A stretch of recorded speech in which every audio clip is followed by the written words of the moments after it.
Zahra Oo. ben kulchachadan vereyim. Kulchachani yegiz keldimi?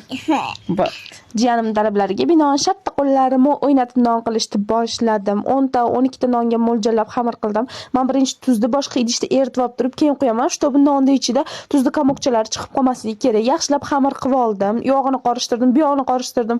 Jomimni toza qilib qo'yaman doim, chunki buvim shunaqa o'rgatgan. Xamir qilingan jomda xamir qilingan bilinmasligi kerak deb o'rgatgan. Xamirim bo'lsa 1,5 soat dam olib, o'zi ham shunaqangi semiribdi boru, yaxshigina oshib qo'yibdi. To xamirim oshguncha boya videoda qo'yganimdek pechenyelar tayyorlab oldim jiyanimga.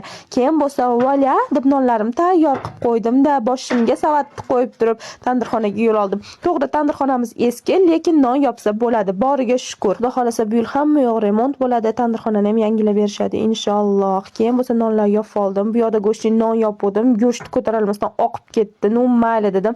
Pishdi non, bitta uzdim, ustiga suv surkadim. Ustiga suv surkab qo'ysalaring, yaltirab turadi noninglar. Keyin nonni boshimga qo'yib uyga kirdim-da, nonni orqasini artdim. Обязательно artish kerak, chunki tandirda kesak yopishib qolishi mumkin. Vola, jiyanim kutgan kulcha tayyor bo'ldi. Appa kulcha pishdimi? Benim. Mazza bo'pti, zo'r chiqdi. Necha baho berasizlar? 10. Sizlar necha baho bergan bo'lardinglar? Fikringlarni kommentda qoldiringlar.